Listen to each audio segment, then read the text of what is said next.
parents bought my brother a car but gave me nothing. The whole family has grown tired of their favoritism and is forcing them to buy me a car and pay for my college education. Okay, I know the title makes me sound spoiled, but please hear me out. My 20-year-old brother, Liam, received a car for his 18th birthday. It wasn't a brand new vehicle. It was a 20-year-old Lexus in pretty good condition, and he constantly rubbed it in my face for the rest of his senior year of high school. In comparison to Liam, I get equally good grades, and in some cases, even better ones. I worked my hardest, hoping for some justice. I even did some volunteer work, picking up trash in my local area. Then, my 18th birthday arrived and passed a few weeks ago. The only thing I wanted, the only thing I hoped for, was a car. I wasn't expecting something extravagant like a new car or a sports car, just something reliable, similar to what my brother received. My party wasn't anything like Liam's either. For his 18th, my mom baked the cake herself. It was a delicious layered chocolate pudding cake. For me, they bought a sheet cake from the grocery store. For Liam, they hired a DJ. For me, it was my dad's old boombox with a couple of mixed CDs. We went through the entire party, and I thought maybe my parents were just waiting to give me a surprise gift at the end, but that didn't happen. As things were winding down, I asked them why I didn't get a car when Liam did. They said they felt he had earned it more. I asked them what he did that I hadn't, because I had done all of that and more. My grandma, Helen, was nearby and overheard everything. She then asked them the same question. She ended up lecturing my parents, telling them she was very, very, very disappointed in them for showing favoritism. Helen then announced to everyone still present that my parents thought it was fine to give their firstborn son a car and a DJ, but not their second. She even pointed out how much more effort my parents put into Liam's birthday than mine. My uncle Mark was the first to stand up and say something, followed by everyone else who hadn't left yet. I simply walked away and went to my room to sit and think. I received some calls from family members apologizing to me, and my grandparents convinced me to go out with them that evening. But when I returned, my parents were furious. They told me I had embarrassed them in front of the whole family. I just walked past them because I didn't want to fight.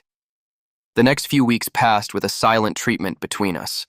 Then, a few days ago, my parents suddenly surprised me with a white '98 Subaru Legacy that runs very well. They practically threw the keys and title at me in an envelope and told me to have fun. They gave me the car and are going to pay for the insurance for the next 6 months, just like they did for Liam. I know a car isn't a right, but a privilege, so I feel like I basically blackmailed my parents into buying me one. Am I the bad guy for how this all unfolded? Edit. I'd like to clarify a few things. My parents earn quite well, and they don't go out of their way to live luxuriously by choice. They have always been moderate in everything they buy or do.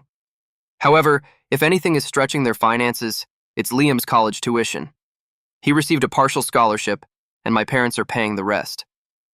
I don't want, nor did I want, to ask for the same treatment in that regard. I want to work and pay for my own student loans.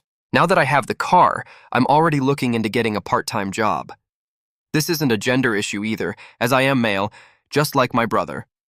The purchase receipt for the car they gave me shows my parents paid $1,600 for it. My brother's car cost them over $3,000, if I recall correctly, but I don't see it as a money issue. In fact, I love the Subaru and told my parents so, but they didn't share my enthusiasm. I also tried to talk to my parents about the car a few times last year, but they always dodged those conversations. I thought that if I talked about it too much, it would ruin the surprise, so I stopped. I would have felt like a brat if I kept talking about wanting an imaginary car, so I learned to stay quiet and wait. I can't stay with my grandparents because they live in a one-bedroom condo. There's not enough space for more people. After all their children grew up, my grandparents decided to downsize to make their eventual retirement easier. Besides, my grandparents already know all the details and tell me I didn't do anything wrong. They were already planning to confront my parents privately about the car, but they took the opportunity to address the matter when they overheard me asking my parents about it. Regarding Liam's party, it was in 2020, basically at the peak of the pandemic. Honestly, we shouldn't have had such a big party at that time, but my parents insisted. As for Liam himself, he barely talks to me, even before he went to college. He didn't come to my 18th birthday party, and I assumed it was because he was busy with college, since he's not even in the same state as us.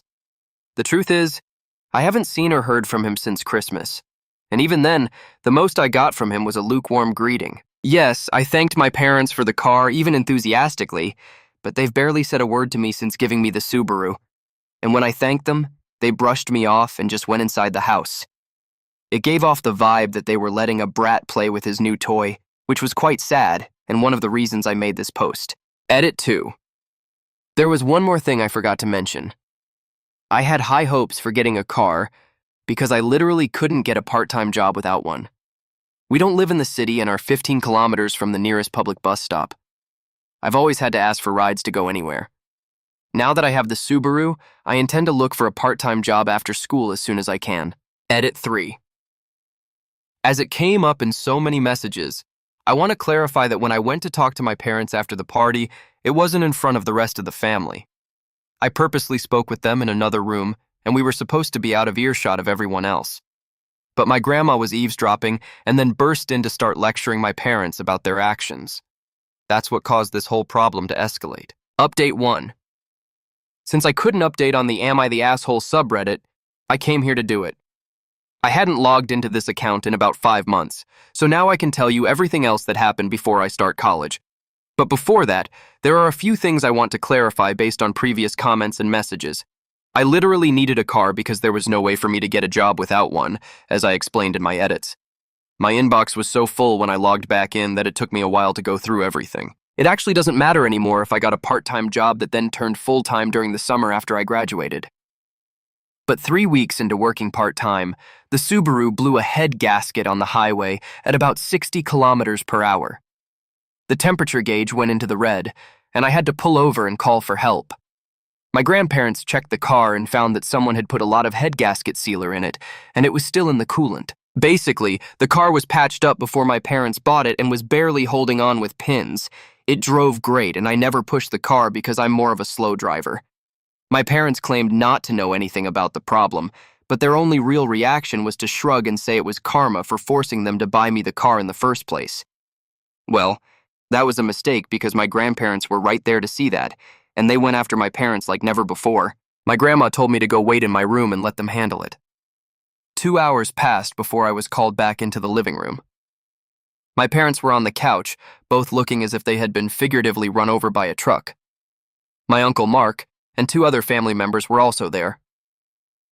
My grandparents then revealed that when my parents bought the car, they only looked for the cheapest thing they could find nearby that still started, and they bought it without asking any questions. They didn't even bother to inspect the car, let alone read the advertisement carefully. Mark, who knows a bit about cars, told me that the engine would basically need to be rebuilt because the head gasket had warped the block, and it would cost more to fix it than the car was worth. I had to call work and tell them I couldn't come in because my car was dead. They understood and basically put me on a kind of unpaid leave for the time being. Now, I want to point out that what happened next had nothing to do with me.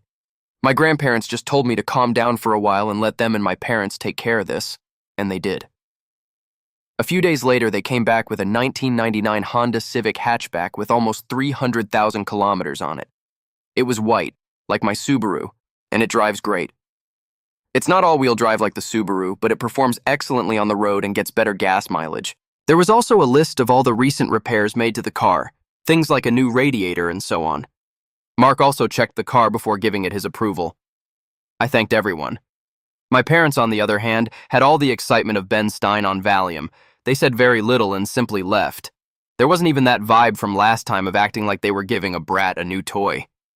If I had to put it into words, the way they acted was pure defeat. The Subaru was later resold for $400 because that was the best we could get for it with the blown gasket, and that money went into my savings. But that's only half of what happened. You see, when I said I did better in school than Liam, I wasn't exaggerating. He received a 30% scholarship after finishing high school, but I got a 50% scholarship.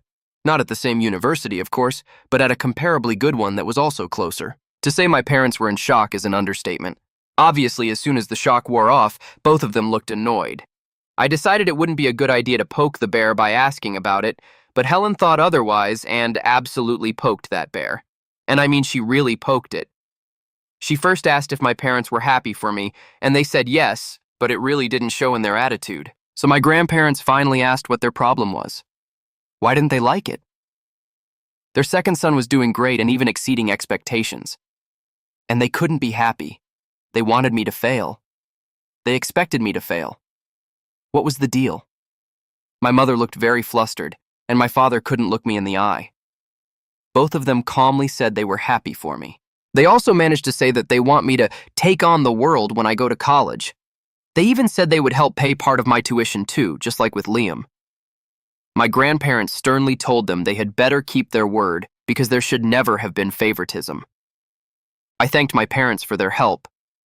I received a light, more like a loose handshake from my father and a very stiff hug from my mother. Everything felt so forced. I was and still am extremely grateful for the car and the tuition, but my parents drained all emotion from the room. I ended up asking if my grandparents knew what made my parents act like that. I asked if I had been an accidental pregnancy or something like that, and they gave me the "it's time we told you" look. Well, I'm not adopted, as so many people asked, but I was unplanned. Well, more or less, you see. My parents wanted a girl and a boy, but they had 2 boys. Liam was a boy, so my parents were very eager for the second to be a girl, and they had a prior agreement to stop at 2 children. They never had a girl. My grandma told me that they refused to know my sex until after I was born. They were convinced I would be a girl. They had bought a lot of baby girl clothes and things, and they didn't have one. Helen said I ended up using all of Liam's hand-me-downs until I was 3 because my parents had bought so many girl things in advance that they couldn't use them. So I was a disappointment to them from the day I was born. My grandparents say they know my parents are messed up in the head, but they've been like this for so long that it's no longer worth hoping they'll change. Since then, my parents haven't talked to me much about college. In fact, they ignore the topic as much as they can.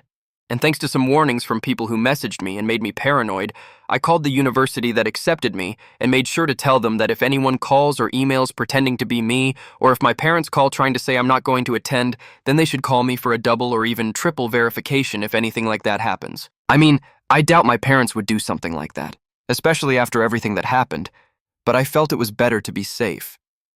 However, there was something I really didn't expect to happen, and that was Liam calling me. He called me out of the blue to talk. He said our grandparents called him and told him everything. He told me he was sorry for what happened in his own way, and that he hopes that when I'm on my own, I won't ever need to come back. In fact, he admitted to me that when he finishes college, he's going to stay in the state he's in because he likes it there. Our parents, I know for a fact, really want him to come back when he graduates, but it seems that's not going to happen. I told him I don't blame him and that maybe I'll do the same. The rest of the conversation was a bit awkward because we're not used to talking to each other anymore. My grandparents and the rest of the family threw me a surprise party this weekend, and they made it almost like a replay of Liam's birthday. There was a DJ and a big chocolate cake that Helen made. I couldn't thank everyone enough. My parents attended the party but were like wall decorations the entire time. They didn't say or do much, just sat at a table in the back corner and quietly drank beer. The look of defeat on their faces was even greater now. I think the party wasn't just to congratulate me, but also to rub it in my parents' faces that they should have done better because the rest of the family has made their disappointment clear to them. They looked like they wanted to leave the party for a long time. I can't say I blame them. They were being humiliated and forced to stay where they were. Helen said you're never too old to receive a lesson in humility. As for my personal life, my part-time job transitioned to full-time after high school, and I've been working hard to grow my savings before I leave for college. I earn minimum wage, but a job is a job, and I want to leave having given my best effort before giving my 2 weeks' notice. I doubt I'll be coming back here for another update. And after my first post, I'm so tired of the negative comments. Luckily, about 95% of the comments on my original post were positive, and I want to thank everyone who said good things. You guys are the best. But the negative comments were so bad they mentally drained me. Some of the people who commented such negativity honestly feel like they have worse problems than mine. A lot of projecting, perhaps. If someone had something harsh but constructive to say, that was fine, but some just piled on me as if they were foaming at the mouth. I don't want any more of that. Update 2. I haven't written in 2.5 years. I was hoping to come back to post one last time in 2024 because my brother went for a 4-year bachelor's degree, just like I am now.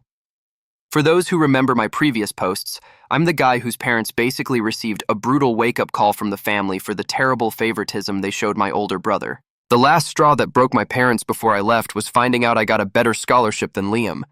Any excuse they might have had for so blatantly favoring him went out the window, and they were forced to give me words of encouragement that I knew they didn't mean.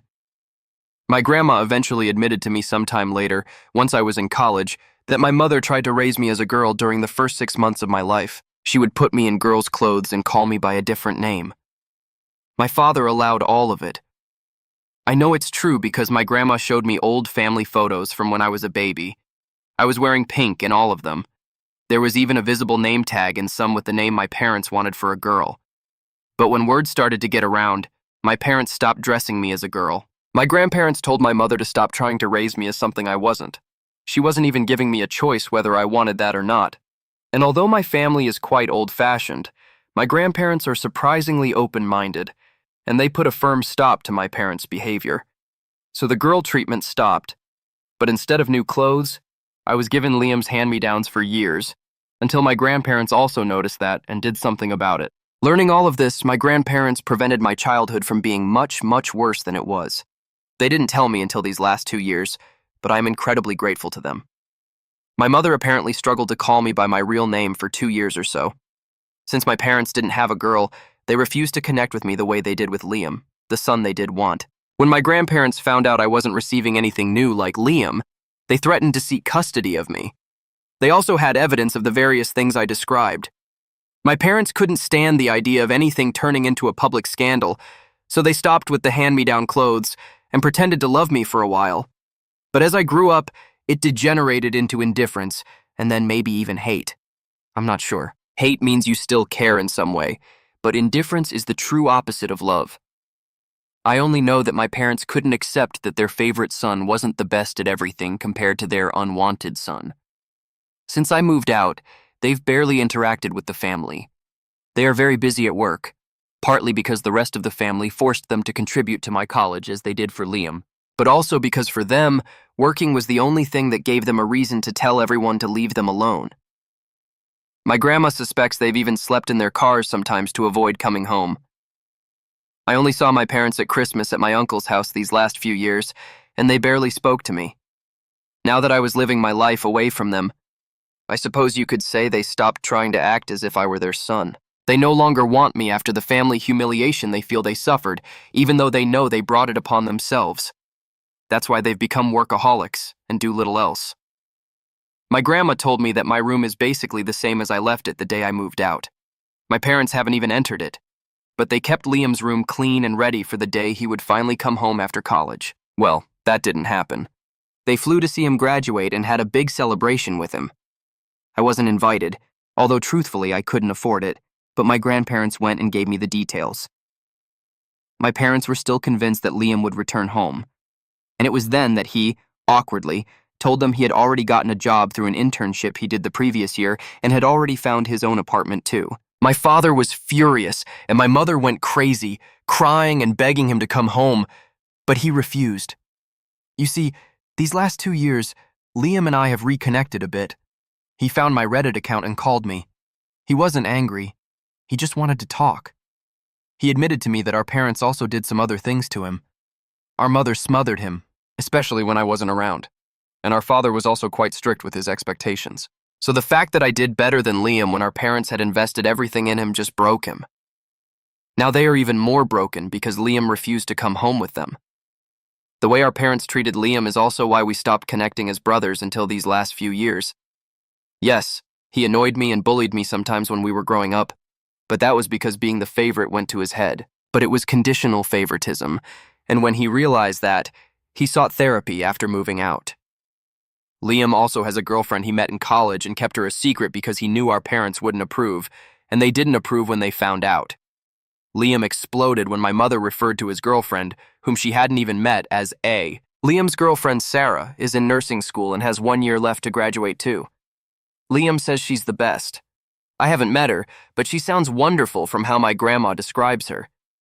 Helen told me my mother went so far as to hire a private investigator to find out who Liam's girlfriend was, and she was irritated to learn that Sarah was irreproachable, from a good family, and even on the same political side. But in my mother's mind, Sarah was the reason Liam wasn't coming back.